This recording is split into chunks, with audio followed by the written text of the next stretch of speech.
Good evening, I'm Pallavi Ghosh. You're with Viewpoint, and our focus, of course, over the next 1 hour is going to be the politics over the legacy of Tipu Jayanti. Is it a self-goal really by the Congress-JDS coalition government? Will it be to the advantage of the BJP in an election season? But first, some political development, and the race seems to be heating up for the 2019 Lok Sabha polls. Well, efforts for Mahagathbandhan seem to have got a huge boost after a short meeting which took place between the Andhra Pradesh Chief Minister, TDP Chief Chandrababu Naidu, and a Congress senior leader Ashok Gehlot, who also went as an emissary of Rahul Gandhi. The word coming out of that meeting is that there will be a joint opposition party meeting on the 22nd of November, when effort will be made to bring in all opposition parties who are like-minded and anti-BJP. So far, it's the DMK, the Congress and the TDP which seems to have confirmed its support, but of course, efforts are going to be made to reach out to the others as well. In this, of course, a key role is going to be played by Chandrababu Naidu as far as stitching up of the southern alliances are concerned, and in the north, Sharad Pawar, Mamata Banerjee are also expected to play a key role. What we are also picking up is that Rahul Gandhi is soon expected to make a tour of the southern states. He's also going to be speaking to the NCP Supremo Sharad Pawar and other opposition political parties as well. Remember, this is the news which first broke over here on the opposition strategy, first on CNN News 18. There's been a core group minus the Congress party which has been formed informally to try and come out with certain semblance of a Mahagathbandhan. That could be finalized on the 22nd of November. First, let's listen in to what Ashok Gehlot and Chandrababu Naidu had to say after that meeting. हमने तय किया करीब last week of इस महीने के 22 तारीख के आसपास 22 नवंबर सबकी सलाह करके पॉलिटिकल पार्टियों की फिर हम लोग एक साझा गठबंधन करने की बात करेंगे। एजेंडा वही होगा, save democracy, save nation.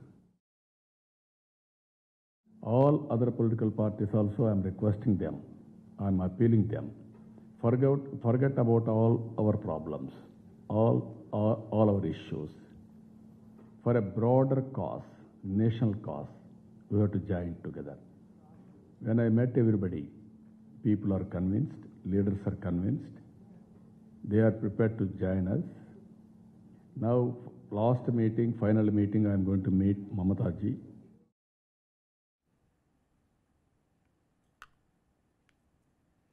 Let's go across to Payal Mehta.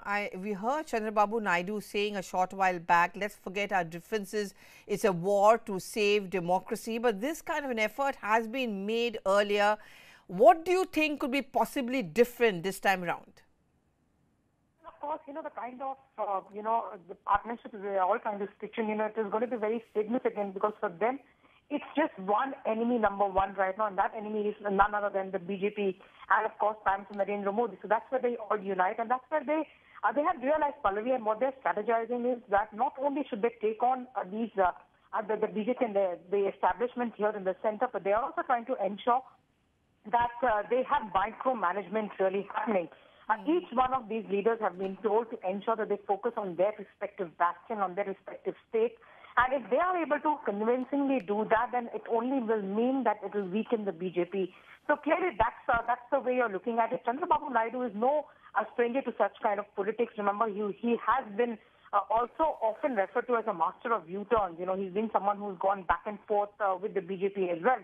So clearly that is also something which will have to be looked at. But it seems that, from what we've been told from our sources here in the opposition parties, Pallavi, they maintain that for a long time they lacked what they called as a united effort, and that united and that sense of coming together now exists. But it is going to be quite a task because, it's still a few months left, and mind you, the BJP will not let anything come to them easy. So, will there be fissures? Later on, we can't really say at this point in time, but what is that one thing which is going to hold all of them together? They'll have to really, really focus very hard on that. Like we've been breaking first here on CNN News 18, we've been able to tell our viewers that, yes, all that they want to do is that they want to ensure that they map all the 543 Lok Sabha seats. They ensure that no matter what it takes, because it See, because, Payal, for Chandrababu. But Payal, I'm sorry to interrupt you, but every time, the opposition gets very enthused about, oh, here we've got an opposition unity. We saw those pictures, for example, during H.D. Kumaraswamy swearing in, and everyone started talking about, okay, if Mahagathbandhan is finally here, opposition unity is finally over here, Payal. But, the point you were raising, when it finally will boil down to individual ambitions, who's going to be the leader, do you think that could be possibly the breaking point? That looks like, at least, and that's something which obviously people from the other side, which is of course the BJP and the friends of the BJP, will be watching very, very closely. But at that point in time, it was just a very, very sort of new idea. It was a very sort of idea which was probably being planted over there. That idea has come in a way, has come in a lot forward. There have been many more meetings. There have been many more sort of discussions as well. Senior leaders have now become a part and very, very active as far as this is concerned. Somebody like a Farooq Abdullah, who's relevant only in the state of Jammu and Kashmir, he has also come out in support and has advocated that the fact is that people need to come in together and ensure that they defeat the BJP. Now, the face of it, who becomes the face of it, is these parties say that they will not think about it right now. But, even yesterday, Pallavi, very significantly, and today also Chandrababu Naidu has made it very, very clear. They say that this Mahagathbandhan cannot exist without the Congress, and the Congress being the single largest party, they are going to be the principal opposition. So which means that all those thoughts about saying, whether or not the Congress will be a part of it, or whether or not Congress will try to carve a path for itself, and if there is a rejection of Rahul Gandhi, if at all there is no face right now, but without a doubt, these parties have understood that they need the Congress party as the principal opposition to the BJP. All that could change should the Congress party not do well as far as the state elections are concerned, really, Payal, because then questions will again be raised over whether the Congress can deliver. Thank you very much, Payal, for getting us those details. So, this is the focus was on the road to 2019, but at the end of the day, it's all about politics, and the politics which is certainly going to be played out, which we saw the whole of today. Has it put the JDS Congress government on a back foot? Has politics tainted Tipu Sultan's legacy? That's the big question which we are asking tonight.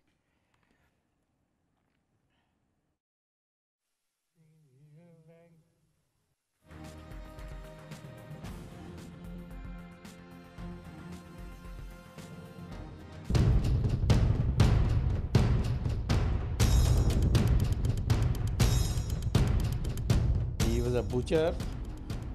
In Kerala, he had destroyed so many temples and killed so many people. The fact is that there was a genocide.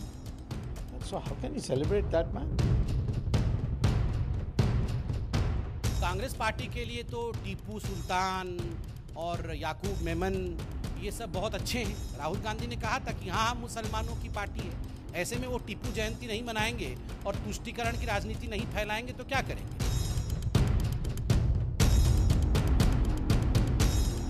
देखिए, ये जो पूरा बांटने की जो narrative है, बार बार ये इस तरह की बातें लाते हैं, ऐसे मुद्दे तलाशते हैं जिससे सिर्फ इन्हीं बातों में देश सिमट कर रह जाए, हिंदू मुसलमान जाति। ये देश मूर्ख नहीं है। जो धर्मांध थे, क्रूर थे, अत्याचारी थे, यह देश उनके स्मरण में कोई उत्सव नहीं कर सकता। Okay, so we've got our entire panel of guests who are going to take us through on what really is happening on the ground, what could be the political implications of it. But let me first introduce you to our panel of guests tonight. Professor D.K. Giri, political commentator. Vivek Reddy, he's a BJP spokesperson from Karnataka. Abdul Razak Khan, JDS spokesperson. Surbhi, who's a columnist, CEO, Political Quotient Consultants Private Limited, and our good friend T.M. Veera Raghav as well. He's a journalist. My first question to you, Mr. Abdul Razak Khan, why did you have to do it? I mean, were you trying to play safe? Because it's a little weird. I mean, you're giving health reasons as a reason why the Chief Minister skipped the celebrations. But, you know, it's not cutting ice. It's not making sense. And you certainly have given it on a platter to the BJP.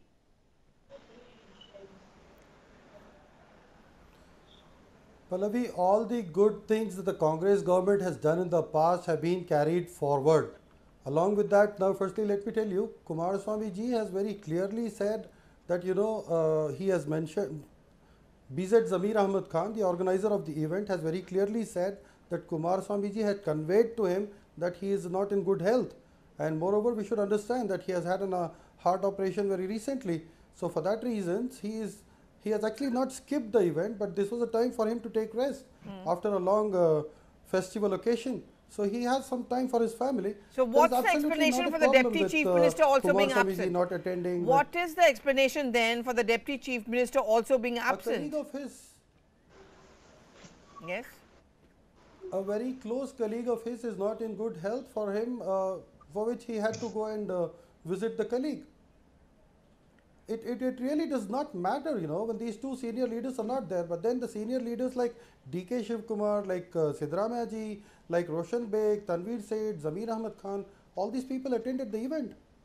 Yeah, but then you've largely made it a party function. Bring this into politics? No, you've largely made it a party even then, and the government is trying to maintain that distance. Somehow it doesn't work, doesn't seem to be working out. Let me take this question across to Mr. Vivek Reddy. Mr. Reddy, do you buy this argument? Because you've been consistently attacking Tipu Sultan for being anti-Hindus, for being a kind of a, I heard Subramaniam Swamy also saying that he's killed so many people, he's a mass massacre and so on. But the argument which has been given is that a Deputy Chief Minister and the Chief Minister, they had valid reasons to stay away. So why are you picking on the government then? I think, yes, I think first of all, the Chief Minister has realized that attending this function means eating his own words. During Sidramaiah's tenure, the Chief Minister had very clearly said, present Chief Minister, that this was a wrong move, it was an unnecessary event, and Tipu Jayanti should not have been hosted by the government of Karnataka. So having said so, today by attending this program, he would have to eat his own words. So therefore, he silently left the scene by saying that he is not keeping well, which is a complete hoax, let me tell you. It's a total hoax. The Chief Minister is apparently not willing to attend this program because of this situation. The second issue is, recently the Chief Minister has also come to realize the dark records of Tipu Sultan, the dark deeds of Tipu Sultan, and therefore the Chief Minister does not want to identify himself with such a legacy, such a tainted and a brutal legacy. Therefore, the tyranny of Tipu Sultan is the main cause. So the second person also, Mr. Reddy, the Deputy Chief Minister also, he also runs away. And Mr. Raza Khan, you don't have an answer. Do you think the BJP's efforts then to derive political mileage because Tipu Jayanti was being celebrated in the state of Karnataka actually comes out to be a damn squib? Absolutely. This was forced upon the people by Sidramaiah, and Kumaraswamy has refused to take it up. Okay. So therefore, it is apparent and clear that they want to move away from this legacy. Does it really matter? Can I just respond to him? Okay, but Veera Raghav, does it really matter? I mean, as far as a political, and we're not going to restrict ourselves to Karnataka because obviously there's a reason why they want to make this an issue, because it's going to have a national implications also, because the elections are also close by of Lok Sabha. But Veera Raghav, does this really matter? Is this really an issue? I think electorally, Pallavi, you need to distinguish this into two different issues. One is electorally, does it matter? Now, electorally, this is not an issue. Remember, this is not going to get you more votes or less votes. It would be a minor, a minor issue electorally, because, we're talking of caste arithmetics here, which are going to be firm. So the BJP, if it thinks that raising this issue is going to give it electoral mobilization, it's not happening. I think India has gone much past that. And I think the Congress-JDS government is also quite safe electorally on this issue. Leave that as it may. But I think there is a larger ideological issue here. On the one hand, you have the Congress party trying to turn around and say that you are a party of Hinduism. And then here, in terms of perception, the Congress doesn't want to, the leadership, whether it is H.D. Kumaraswamy of the JDS, leave that as it may, Chief Minister, but the Deputy Chief Minister not attending. I think there is a confusion within the party on how to deal with these issues. And I think it needs to be very, very clear on this. I think you need to be very clear on where you stand on it. Are you there or are you not there? What's causing the confusion and what's causing the problem for the Congress is that it's neither here nor there. And that's dangerous for the party. Ideologically and in terms of perception, this matters. And I think the Congress needs to really introspect and be clear on where it stands on these issues. Electorally, I don't think it really matters. Okay. Now, and you know, Veera Raghav, you do have a point of the confusion within the Congress party, because we did try to drag a Congress spokesperson, but look at them, they are very conveniently left themselves or opted out of this debate. Now, Professor D.K. Giri, let's focus on the Congress party. I mean, Congress's sudden love for soft Hindutva, there is Rahul Gandhi's new brand of politics, going to a temple, and you know, the Hindutva agenda. This distancing themselves away from the Tipu Jayanti celebrations, yet Siddaramaiah, for example, being there, you have a Congress MLA actually criticizing the absence of the Chief Minister and Deputy Chief Minister. Doesn't it make them look even more confused, as Veera Raghav was pointing out?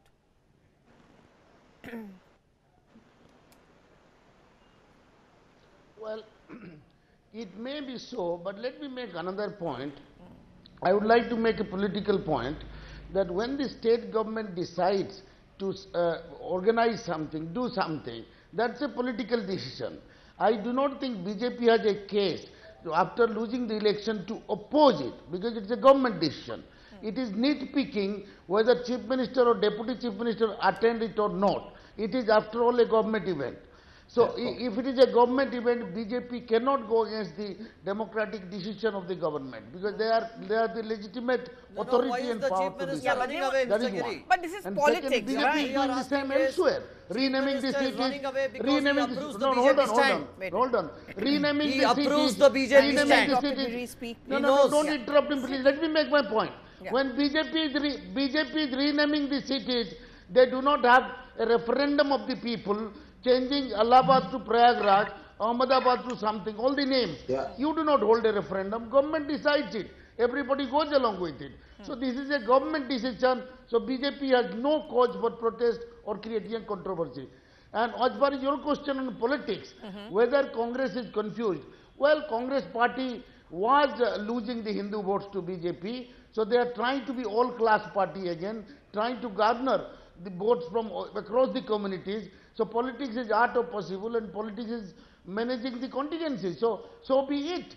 So if they are confused, and they are, but they are what we see, they are trying to reach out to Hindus. But in this case, celebrating Tipu Sultan, so Jayanti is not really reaching out to Hindus. It was the decision that was taken, so they are sticking to it. And the last point about the controversy on Tipu Sultan's character. As a student of history, I have studied Tipu Sultan as a national hero. He fought 4 battles with the British imperialists. That's the point. We have no evidence that he was have you read your history properly, Mr. communal, can we get he was desecrated temple. Have you read your history properly? New historians. First, you must read your history properly. You know, Surbhi, the fact is that history shows that Tipu Sultan was someone who took on the British. Do you think tactically perhaps the BJP is making a mistake by actually taking on Tipu Sultan and projecting him as someone who is anti-Hindus? Because, you know, they're not falling back on history. They are therefore raising questions over Tipu Sultan's legacy. Do you think that's a political mistake which the BJP is making, or there's a sense in the strategy? Absolutely. This is ahistorical. Surabhi. Yes, Surabhi. Absolutely not, Pallavi. Can I get in a word from Surabhi, please? Yes, Surabhi, no, go ahead. Absolutely not. Only those who have... If the gentleman on the panel will allow me to speak, I'd like to make 3 points. Can we let Surabhi speak, please? Yeah, go ahead. If the gentleman on the panel would allow me, I'd like to make Surabhi, 3 points carry on, in go on. Rebuttal to what Veera Raghavan has said. First and foremost, politics, yes, politics is about perception, and the perception battle with respect to Tipu Jayanti is not just that the Congress is confused, it's also that the Congress has gotten a wrong reading of history. The very controversy of Tipu Sultan's Jayanti began with a misunderstanding of history, and I would respectfully like to, disagree with Mr. Giri, who says that Tipu Sultan is a nationalistic hero. Only somebody who has not read the real facts and who's gone by the novels written by different writers on Tipu Sultan would say that he is a nationalistic hero. The very concept of nationalism, of a nation state, is a European concept that came to us in the 19th century. I'm sure I, as a young person, do not have to teach you that, Mr. Giri. A second point regarding the Congress's confusion. It is based not on historical letters written by Tipu Sultan or his biographer's notes. All of this understanding of Tipu Sultan as a hero is based on fiction. If you really look and why will this matter electorally? It will, because first and foremost politics is about perception. The the people of Coorg, the Kodavas who do not celebrate the Deepavali till today will definitely remember this when they are voting for the next MP of Mysore Coorg. They will definitely remember that. And yes, why has Congress picked up something and have not something like Tipu Jayanti and has not really had their Deputy Chief Minister stand up and say, yes, I will further this legacy. Is it only Siddaramaya's legacy? I really asked, I don't know if there's a Congress spokesperson on the panel, but is this Siddaramaya's legacy only? That's the thing, they very conveniently opted out. You know, Mr. Khan, I want to ask you this question. I mean, I agree with Surabhi. Politics is certainly a lot about perception. Why? I mean, you know, this whole argument that, you know, this whole argument of the government now staying away, skipping it for whatever reason it may be, why couldn't you have just stood your ground and say, okay, we don't want to celebrate Tipu Jayanti? Why couldn't you have said that? Then you could have made it very clear. But this abstract situation about we are there, yet not there. Pallavi, this decision was taken by the previous Congress government and it has to go on. Now, firstly, let me tell you, the BJP leaders who are protesting today were a part of the Tipu Jayanti before even the government could come out and, you know, grant us the permission to go ahead and make it a government event. Yediyurappa has come out and Jagdish Shettar and R. Ashoka, all these people wearing the beautiful Tipu headgear, holding swords in their hands. They have celebrated Tipu Jayanti along with us, and I stand guarantee to that event. Along with that, let me tell you, Yediyurappa wearing a Muslim skull cap had come down to Tipu's grave and he has paid homage. Okay, he has praised Tipu Sultan. Can I have this point across to Mr. Reddy? Mr. Reddy, your rebuttal to this. Mr. Reddy, do you have any reply to what Mr. Khan is saying? Mr. Reddy, do you have any reply to what Mr. Khan is saying? Yeah. Please. Yes, ma'am. Yes, go ahead. Yes, please. Yes. Now, I just want to come in on what Mr. Giri is trying to portray here. No, I'm Razak Khan is trying to say that this is a continuing affair. Khan has just said. Let me just and also what Mr. Khan has just said. You please answer my question, Vivek Reddy. Even that, I'll clarify that also. Yeah, go ahead. When, yes, I'll answer all the three. I'll first allow me to answer what Mr. Giri said, because that was taken as the first part of this program. Yes. 1 second, let me just finish. Mr. Giri talks about reading Tipu Sultan's history and he wants to project him as a national hero. Well, I wonder what book Mr. Giri read. First of all, he must know that when a person stands before the national television and says that he has read national history and the history of a person, he better be well read. Or if he is not well read, let him not say that he has read something and let him not try to project that as the absolute truth. Does he know about what had happened to Mandyam Iyengars, who don't celebrate Diwali, because on that day Tipu Sultan killed 800 people? Does he know about the mass manslaughter in Kodagu? Does Mr. Giri know how people in Malabar region, Christians and Hindus, were converted, helpless women and children were hanged by Tipu? Do you know that, Mr. Giri? And how dare you say that Tipu Sultan is a hero? Don't live in a fool's paradise. Don't live in a fool's paradise. We're also talking on a day when 22nd November, there's supposed to be an Operation Unity meeting which is to take place. You think the stand which has been taken by the JDS and the Congress party is also trying to placate its allies and also trying to play it safe? No. Veera, if you could have your reply. I'm asking Veera a question, please. Please, 1 minute. Veera, please go ahead. This is the problem with India's history. It's caught in cacophony between these people who would like to take the facts and twist it to their perspective. I don't want to get into this debate on history, but to answer the question that you have raised, I think there are two things here, two very important points, and I'm not taking any side on this, very carefully. Two important points here, Pallavi. I think there needs to be ideological clarity for the Congress. It cannot have confusion. It did not lose 2014, or it is not in disarray because it is not a Hindu party. It is in disarray because of its poor electoral management and its internal problems. All right, number one. The Congress needs to understand that and come out clearly ideologically on where it stands. But unfortunately, the moment a party takes that issue off, the BJP would like to raise these issues to distract the core issue that is revolving around it. Now, Tipu Jayanti as celebrations, I completely agree that it was made a huge event by a Congress government in the state. Correct. So it's important that the party backs it out or comes out clearly and says, look, it's not going to back it out. It cannot, it's soft pedaling on an issue because it's an uncomfortable issue. The moment it takes that issue up, the ball goes into the BJP court and it becomes a polarizing debate, which is electorally difficult for the Congress to deal with, number one. Number two, when we come down to the JDS or any of these parties, I think these parties, if you take a DMK, for instance, it has a very strong ideological position. Now, you take any of the regional parties in South India, they have a very, very strong ideological position as far as their secular credentials are concerned. So I don't think this has got to do with the ideological concerns of the allies here. All the allies are together ideologically consistent on where they stand.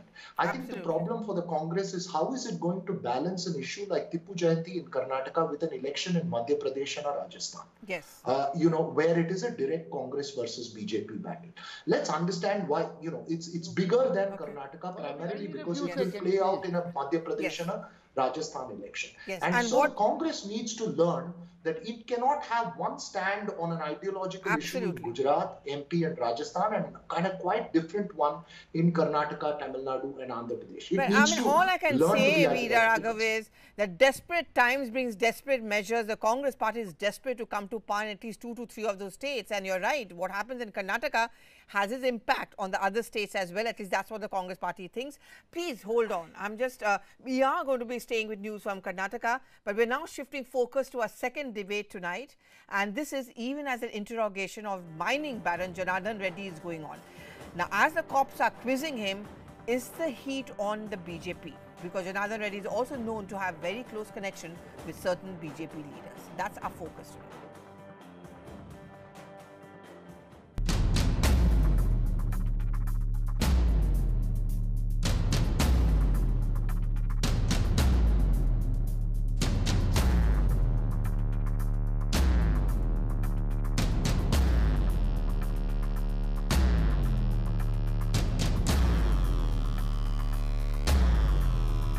ಯಾವುದೇ ಒಂದು ತಪ್ಪನ್ನ ನಾನು ಮಾಡಿಲ್ಲ.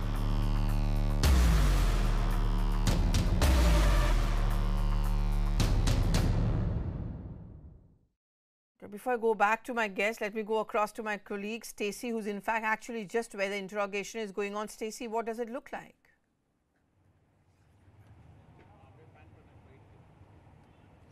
Well, it has been quite some time since Janardan Reddy went inside the CCB office. We did see the officials, that is Alok Kumar, who heads the CCB here in Bengaluru, as well as DCP Girish, who's looking after this particular investigation, go in. And it's been a while since this is going on. They are said to have taken all of his statements. His lawyers also present there. So the statements, they say, run up to almost 5 pages now is what we're given to understand. They also did bring in Farid, who's one of the main accused in the Ponzi scam case, to bring him face to face, and also did question him and take his statement. Also given to understand a statement of Janardan Reddy's close aide, that is Ali Khan, who really brokered the deal between the two. His statement has also been taken. So as of now, still on that last leg of questioning, you can say, but interrogations are still proceeding. Stacey, what are the chances of him actually being arrested tonight?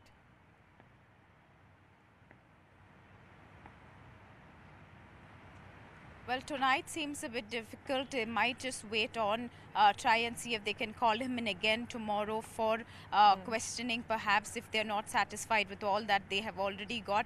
But the CCB has been clear right since the start, saying that they did have enough evidence from the beginning to actually, indict him in this case. So now they just need to corroborate all of what they've taken in together. Remember, there were raids conducted 2 days in a row in Bellary at Janardan Reddy's home as well. also there they've got a couple of more evidences, perhaps they've taken material, so they are going to put that all together, probably stitch it all together, see where what fits, and try and see how this really plays into this particular case, or whether it's just the case of bribery and that allegation of him having taken 18 crores worth gold bullion really to get Fareed out of that ED case that he was being probed into, to bail him out. So that still needs to be seen. So they might not just hurry and try and make it I'm going to let you go because I know right it's going to be a long night tonight, possibly for you. But thank you very much for getting us those details. Mr. Reddy, the same question.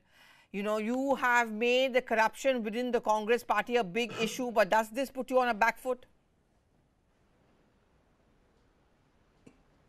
Well, ma'am, Pallavi, just one thing. First of all, Janardan Reddy is an accused in several cases. But first of all, Janardan Reddy also does not hold any political position in BJP. That's the major issue.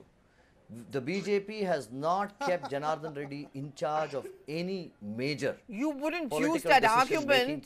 You wouldn't use that argument if the nation. You wouldn't use that argument if, say, a Congress party or any other opposition political party were given to his associates. Exactly, and there is evidence that and there is allegation that he's close to several BJP leaders. Our state president has made it for the clear. recent Ballari polls.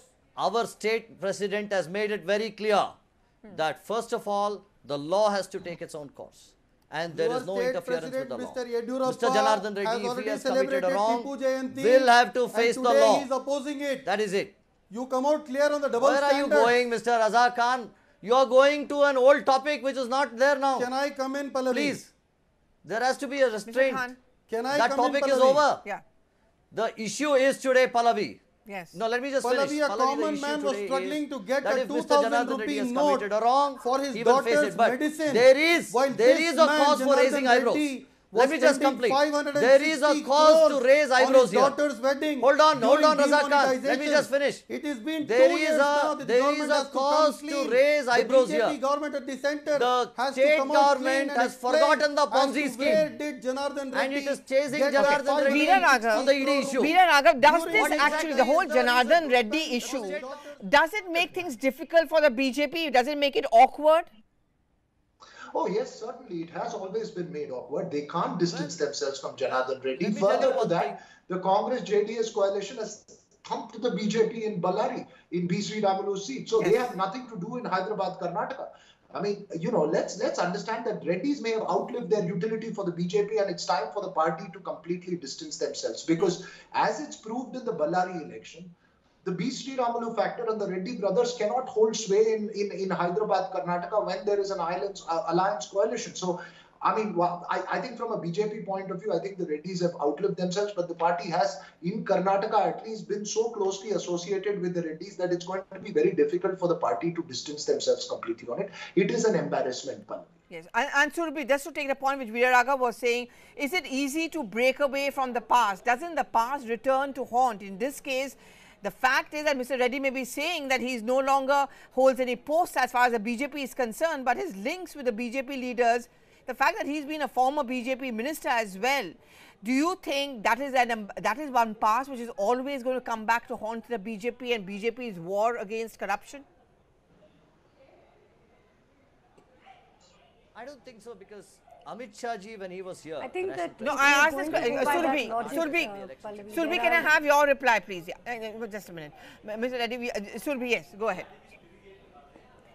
Vivek, I'll just answer that question very quickly, and then. Yes, Surabhi, go ahead. If we were to go by that logic, I think there are not only politicians who lead regional parties, those who have become MLAs, MPs who have corruption charges against them, there are many of those in the country, and I don't think a tainted legacy is something that will live very long.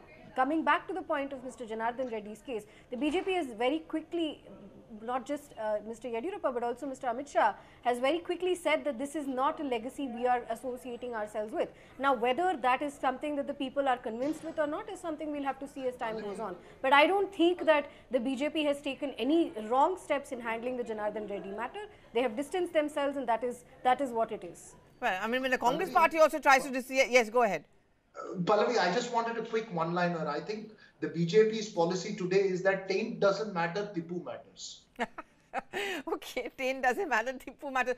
You know, Professor Giri, the fact, much as may the BJP wants to, distance themselves from the Janardan Reddy factor, but I want to speak on the other side. Do you think if the Congress party wants to throw up this as an example about the pot calling the kettle black, who are you to accuse the Congress party or opposition parties of corruption? You think that argument may not really work so much? I mean, you think so? It's not a strong case in the hands of the opposition against the BJP?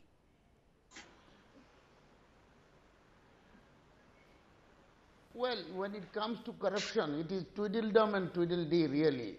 So I don't know how people will take it, but certainly Janardan Reddy was an albatross around BJP's neck.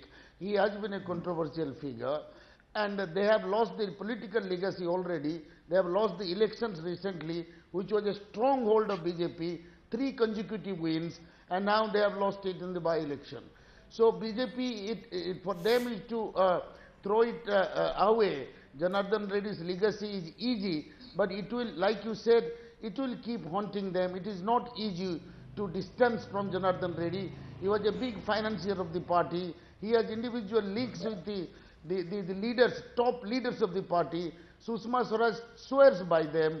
So I don't think it would be easy to shove him away, and it will haunt BJP. It will haunt Mr. BJP Reddy? politically, organizationally and internally. Well, I think Mr. Reddy, would you want to respond to that? Yeah, Mr. Reddy, go ahead. I think the BJP has done.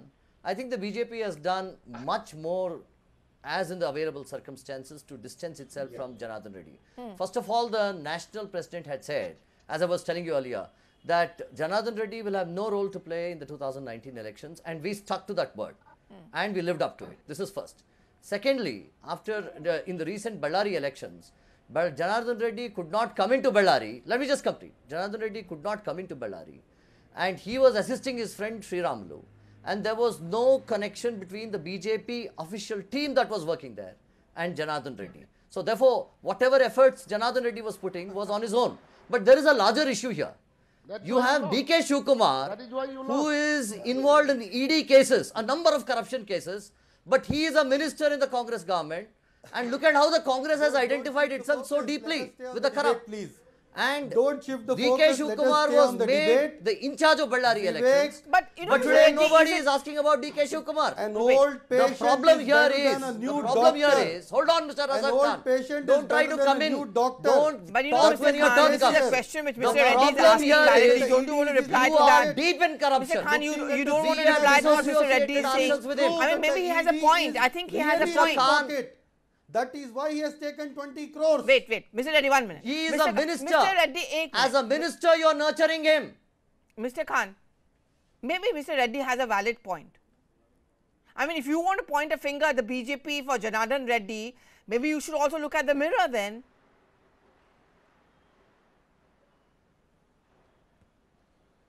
Pallavi, police officer who's investigating the case, Mr. Girish, has very clearly said that he did not want to make this a political issue, and that was the reason why Mr. Reddy was not arrested during the course of elections or till up the results came out. Now, after the results, Reddy was called for and he was absconding. Very clearly, Reddy says, Mr. Janardan Reddy says, there are photographic evidences, talk about you nurturing evidences the most corrupt people. Photographs. Talk about that. You know, Vidya Raghav, is it easy for the BJP? Is it easy for the BJP today to distance itself from Mr. Janardan Reddy because there are no electoral use they find of him, and certainly after the Bellary results? Indulge me for a second on this one more one-liner. I think if the Congress is confused on Tipu, I think BJP is confused about the Reddys. Now, you know, the BJP as a party does not have any major electoral base in the Hyderabad, Karnataka region. It had outsourced that entire region to the Reddy brothers. Now, remember, this is not about Reddys. This is like saying that Reddys we have distanced ourselves from, but B. Sri Ramulu, who is the closest proxy for the Reddys, is still within our party. So I don't think the BJP can distance itself from the Reddy brothers or B. Sri Ramulu. it is just like the BJP, it's the pot calling the kettle black. I mean, I think corruption, as far as controversial candidates goes, controversial politicians goes, we have seen quite a lot. Now, the BJP will not be able to afford to electorally alienate completely the Reddy brothers. It will have to continue to find the balancing act, just as the Congress will need to learn to find an ideological balancing act between managing seats in the Hindi heartland, where it becomes a Congress versus BJP battle, where the Congress needs to assert its Hindu identity, and down south, where it needs to assert a more secular identity. But I think all of this is extremely dangerous for us as citizens. Okay. Surbhi, to you back once again. I mean, the confusion within the BJP. I'm going to ask you the same question which I really asked Veera Raghav a short while back. Easy for the BJP to distance itself from Janardan Reddy because politically speaking, he doesn't really matter to them or has of no use to them now?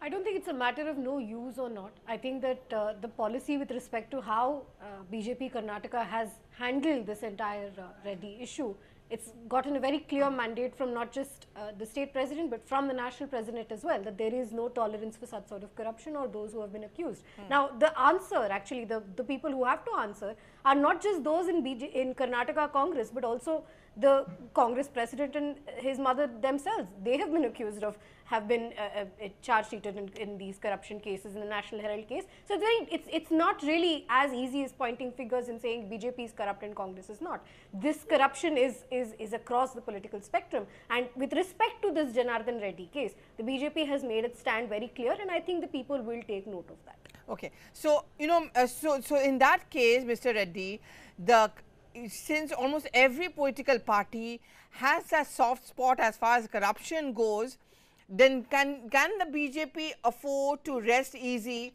that you cannot point a finger at us because there's so many more pointing back at you? Is that going to be your counter argument? Well, it is this way, Pallavi. The BJP has distanced itself from Janardan Reddy as of now. And the distance is quite, so far that the people have also recognized that Janardan Reddy has no role to play either in Karnataka BJP or National BJP. A clear line is drawn. So therefore, the BJP's political platform of anti-corruption still stands very strong, particularly because the real giants of corruption in the Congress are within the government, in the seats of government. So therefore, the Congress has a larger challenge here because they are the one who are nurturing these people. Mr. D.K. Shivakumar was put in charge of Bellary, and he had taken the leadership to drive Bellary elections. If you look at the way the Congress is nurturing these people, though they have ED cases, though they have various other cases, no resignation has come out from them till date.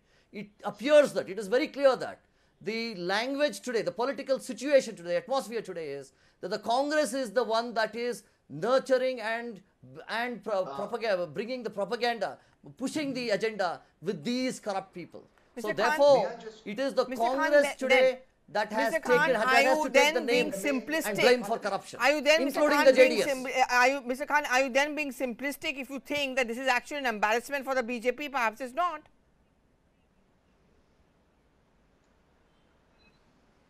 The law should be the same for congressmen. Why don't they draw the line with D.K. Shivakumar and the other corrupt? Whosoever it is in the country, the law should be the same for everyone. The union government has to come out clean as to why action is not being taken on Janardan Reddy, who spent 560 crores. Before that, he had,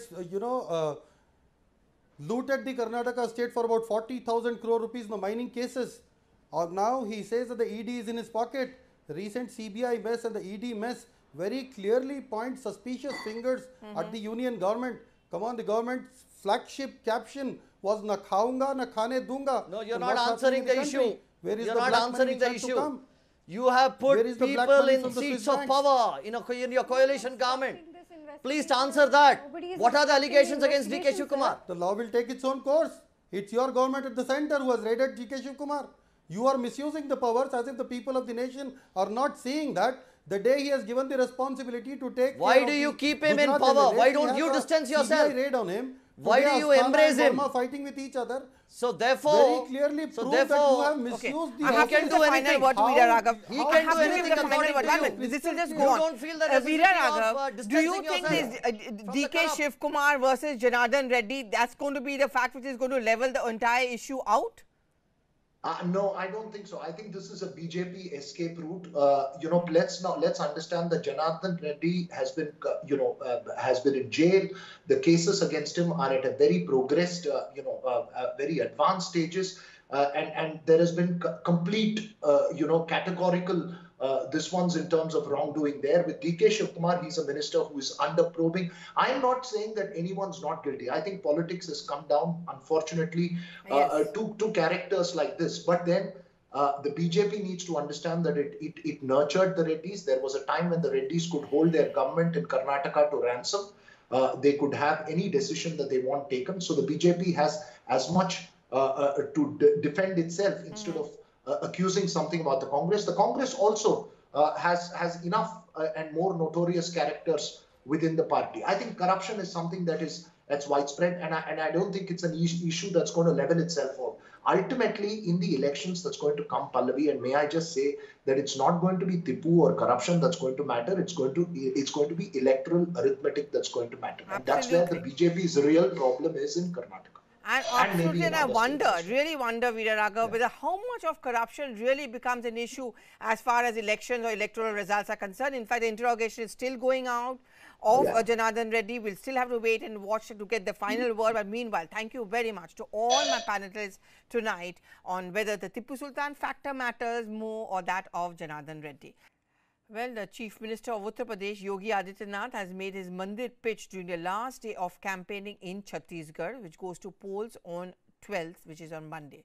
He's revolved his campaign around Lord Ram and Ram Mandir, but now he's made a big allegation against the Congress party, calling it the biggest obstacle to the construction of Ram Mandir in Ayodhya.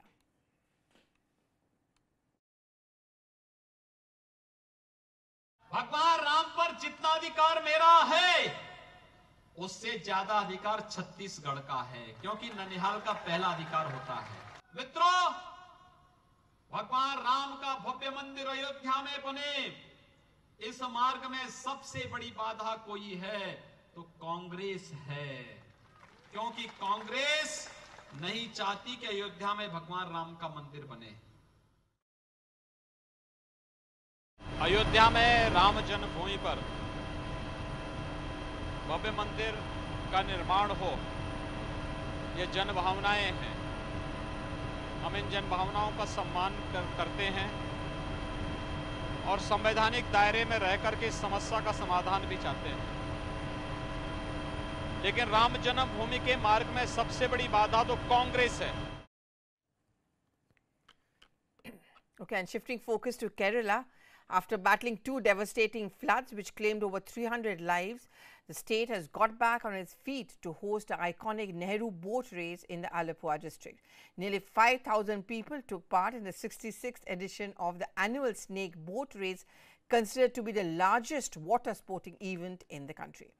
CNN-News18's Radhika Ramaswamy spoke to the Nehru Trophy boat race winners. I am with the winners of the boat race BTC. I'm just going to go across to them. Parnolu. Parnolu. Endana ipo feel? Ippolla feel.